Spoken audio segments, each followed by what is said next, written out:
Welcome to today's lesson. Our topic of discussion is the rich wildlife of India. In this lesson, we shall try to focus on the different species of birds and animals that are found all over India. We shall also discuss how we can conserve and protect these animals and preserve the rich biodiversity of the country. So let's begin today's lesson. I'm sure most of you must have visited zoo at least once in your childhood. Zoo is an amazing place to visit. Here, the animals are kept within closed enclosures for recreational and conservational purposes. Here, one can find different species of animals like mammals, reptiles, arboreals, amphibians, and even birds and fishes. Now, all these animals are found in different parts of the country. So, let's discuss about the rich wildlife of India.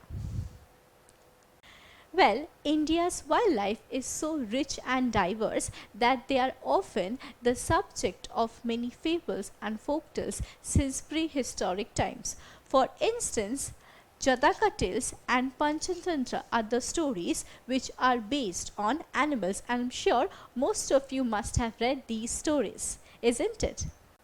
So, these stories are based on different animals that are found in India. So, now let us discuss about the rich wildlife of our country.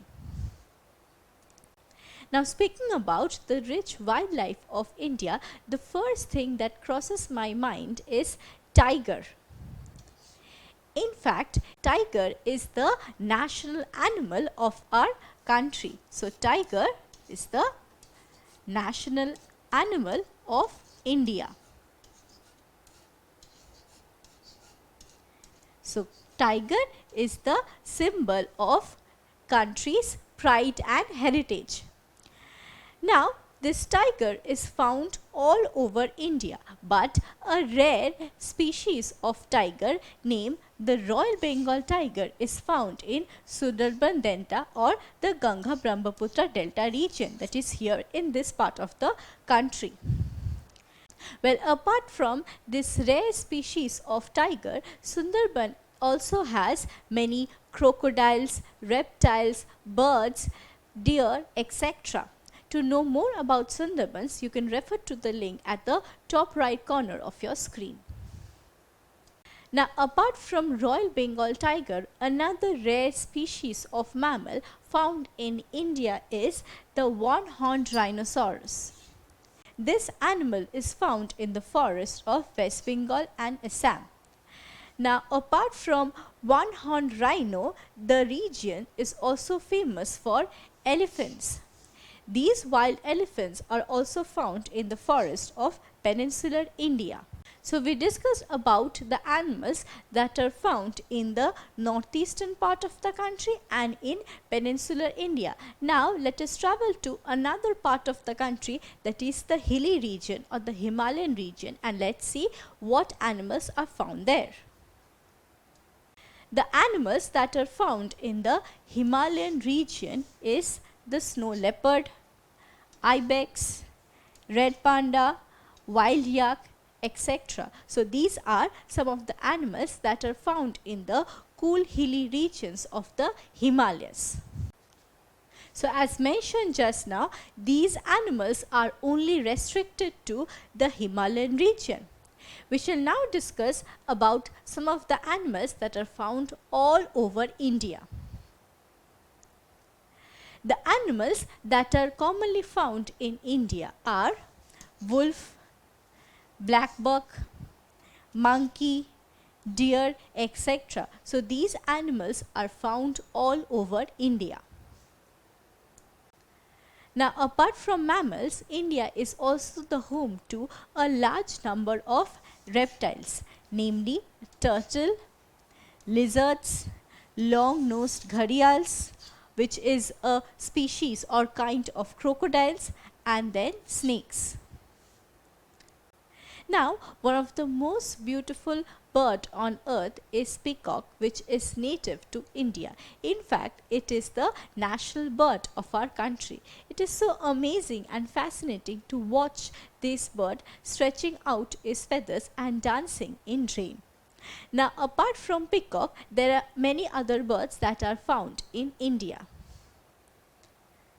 So, the birds that are commonly found in India are parrot, hawks, owl, kingfishers. So these are the names of few birds that are found in India. Now these birds can be seen in the country across all the seasons, be it summer, winter, monsoon, etc.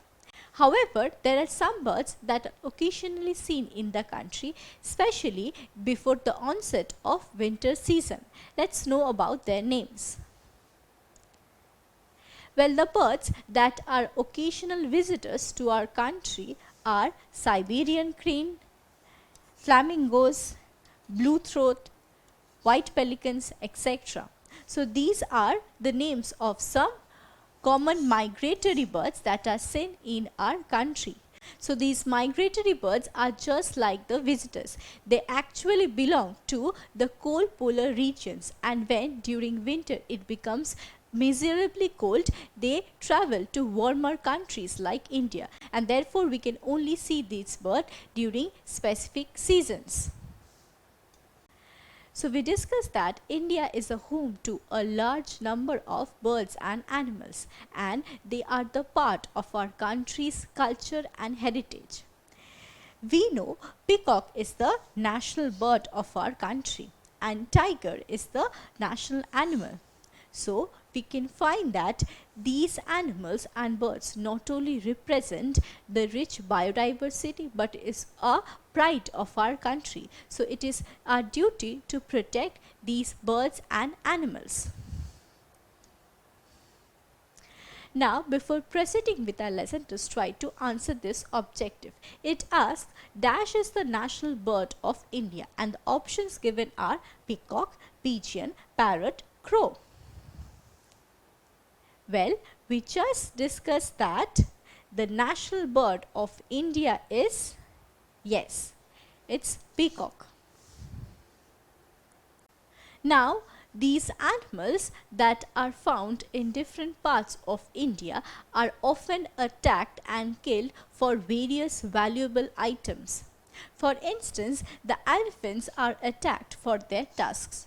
Again, we can obtain horn from rhinos. The bears are valued for their fur, and skin is obtained from tigers, leopards, snakes, etc. So here we find that these wild animals are killed by human beings in order to obtain valuable items for them. Now this act of killing or capturing wild animals is known as poaching. Now poaching is considered as an illegal and offensive crime all over India, but the sad part it is actually still practiced in different parts of the country. Now let me tell you another fact. These animals are killed or attacked not only to obtain valuable items for them but also sometimes for recreational purposes. That is, hunting is done just for recreation. That is even worse, isn't it? Well, apart from attacking animals directly, the human beings are harming these animals indirectly by destroying their homes or shelter. Well, we know forest acts as the natural habitat of wildlife, and we human beings are destroying these forests for various purposes like agriculture, urbanization, and for timber extraction, etc. And this act of cutting down trees in order to meet various needs of human beings is known as deforestation. Now, deforestation is an evil activity. It leads to species extinction and causes a threat to animal life. This is because the forests are the home of animals. So, if we clear down these forests, then the animals will become homeless and they will eventually die due to lack of shelter and security. So we found that different reckless human activities like poaching and deforestation is causing threat to animal life. That is, the number or the population of animals in the country is gradually declining. Now, these animals that are very few in number and are at the verge of extinction is known as endangered animals. Now, some of the endangered animals of India are Bengal tigers, that is the Royal Bengal tiger, which is found in the Sundarban regions of India. Then another one is the Asiatic lion. These Asiatic lion were earlier found in huge numbers in Asia, but today they are only restricted to the Gir forest, which is situated in Gujarat. Another one is the snow leopard, which is only found in the Himalayan region of India. A rare endangered ghost species found in India is Nilgiri tahr. It is also considered as an endangered animal. Next, we have black bucks. Black bucks is one of the fastest running antelopes on earth, and today black buck is an endangered species. Then we have the one-horned rhinoceros. This one-horned rhinoceros are left just few in numbers, and it is today now only found in the forest of Assam and West Bengal, as discussed previously. So we find that the number of animals are gradually declining due to reckless human activities. So what have we done in order to protect these animals? Well, in order to protect the endangered animals and to preserve the rich biodiversity of India, a dedicated wildlife institute have been set up in Dehradun, Uttarakhand. So this is the picture of the Wildlife Institute of India. The main aim of this institution is to train the people who will look after the wild animals and to conduct research on wild animals. It also tries to address various issues related to man-animal conflict so that the number or the population of the animals keeps on increasing instead of decreasing. Well, apart from setting up Wildlife Institute, the government have also launched various projects like Project Tiger in 1973 and Project Elephant in 1992. As the name suggests, Project Tiger was launched in order to save the declining tiger population, especially the Bengal tigers. And Project Elephant was launched in order to safeguard and protect the wild elephants that are found in India. Now, these projects was quite successful in their attempts, because during 1970s, when the Project Tiger was launched, the number of tigers found in the country was only 1200. So the figure was 1200 during 1973, and recently the number has increased to about 5000. So we can find a nearly 40% increase in tiger population in these decades. Now coming to the second project, that is Project Elephant.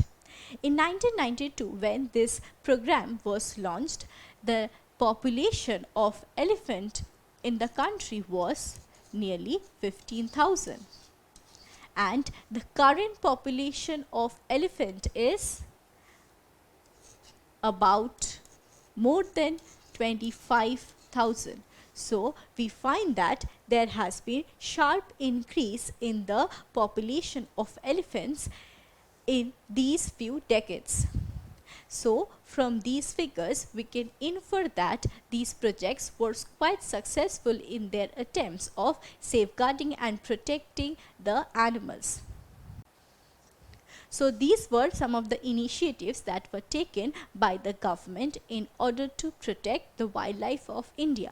But as an individual, what can we do in order to protect the wild animals?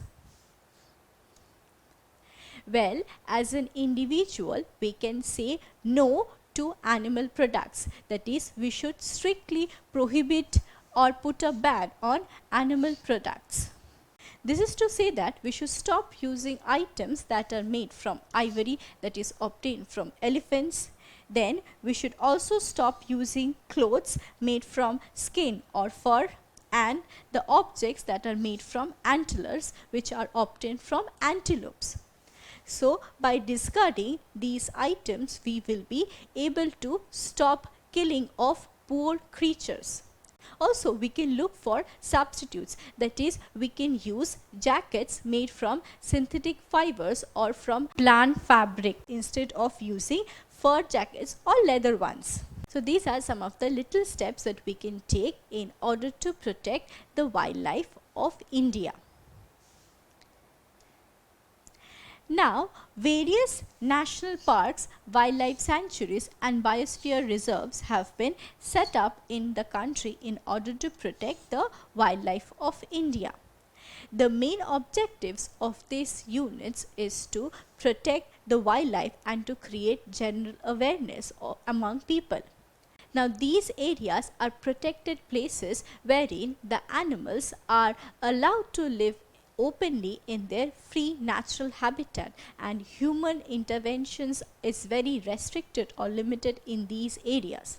Now also these areas are open for visitors and tourists. Animal safari and jeep safari are practiced here in order to see or observe wildlife in real, and to understand the behavior of animals and to create general awareness among people regarding wildlife. Now let us study few examples of these places found in different parts of India.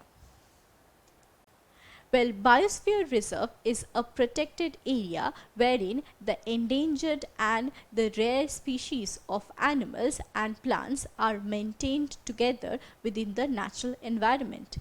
It also recognizes the rights of local communities, and therefore human interaction is allowed to some extent, but obviously without harming the natural environment of these animals. Now, some of the famous biosphere reserves of India has been marked in this map. The first one is Nilgiri, which is situated in the states of Kerala and Karnataka. That is, Nilgiri spreads over 2 states. The animals that are mostly protected here are tigers and Nilgiri tahr. Now, apart from Nilgiri Biosphere Reserve, Sundarban also aims in protecting the tiger population, and it is situated in the state of West Bengal. Now, the Biosphere Reserve that is located in Uttarakhand is Nanda Devi. So, the third one in the map is Nanda Devi. Since it is located in the Himalayan region, so it mainly protects the animals that are found in the Himalayan region, that is the snow leopards, brown bear, etc. We also have an important biosphere reserve in the state of Gujarat, and that is Kutch. It is a large area that protects wolves, jackals, Indian cats and even Indian deer, etc. Now, apart from biosphere reserves, many national parks have also been set up in the country in order to protect the wildlife of India. The national parks is a strictly prohibited area. It mainly focuses on preservation of wildlife without allowing any kind of human intervention. However, these places are also open for visitors. If you visit the Jim Corbett National Park, which is situated in Uttarakhand, you will be able to see that tiger is mostly protected here. Now, the national parks that are situated in Madhya Pradesh is the Kanha National Park and the Bandhavgarh National Park. Here, mostly deer, cheetahs, tigers, etc. are protected and preserved. Quite close to these two national parks is the Ranthambore National Park, which is situated in Rajasthan. Here, it also protects these animals, that is deer, cheetahs and tigers. Now, if you visit the Gir National Park, which is situated in Gujarat. Here you will find a rare species of lions, that is Asiatic lions.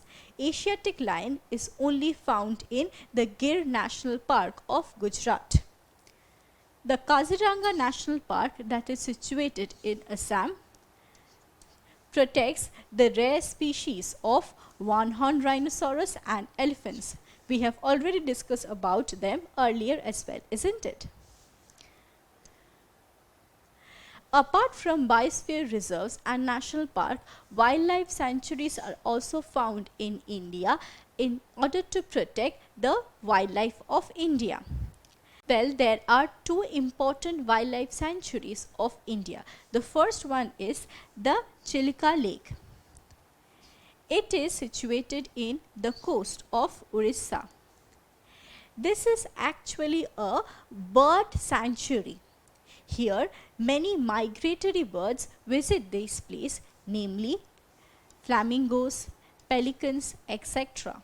Also, you can here find a large population of dolphins. The next important wildlife sanctuary of India is Periyar. It is situated in the state of Kerala. See, here is the location of Periyar in the state of Kerala. Here, Nilgiri Thar elephants and Nilgiri langurs are mostly protected. So we discussed that different biosphere reserves, national parks and wildlife sanctuaries have been set up all over India, which are dedicated towards protecting and safeguarding the rich wildlife of India. So we found that different endangered animals are found all over India and their population is sharply declining due to various human activities. So it's a high time that we must realize that whatever we are doing is very wrong. That is, we are harming these poor creatures and not allowing them to live. So being a responsible citizen, we should stop this and rather we should try protecting these animals so that even our upcoming generation can also see them not just in photographs or pictures but in reality as well. Well, in order to create general awareness among people, the first week of October is observed as the Wildlife Week. During this week, different rallies, cultural programs, awareness programs are conducted all over India. Well, we must remember that wildlife is an important part of our environment and nature, and an earth without wildlife is actually a life without soul.